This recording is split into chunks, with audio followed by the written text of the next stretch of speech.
اداء الانتصار كان لابد منه، وتاهلنا قبل ما نكملوا المشوار تاعنا، ولكن اشاره لابد منها ان ماشي هذا هو الفريق اللي غادي يمكن ناخذوا به كاس افريقيا، ولكن خص واحد مجموعه نتاع التغييرات، لا من الناحيه التكتيكيه من الناحيه الفيزيائيه، وخص لاعبين اخرين اللي يقوموا لنا بهذا.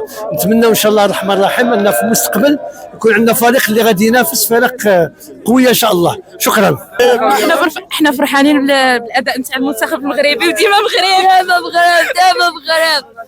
تبارك الله تبارك الله، ومبروك علينا وهذه البدايه، ومازال ان شاء الله مازال الربح ان شاء الله، وفرحونا وطلبنا الله سبحانه وتعالى هو المستجاب، وديما رابحين ان شاء الله، ديما ان شاء الله.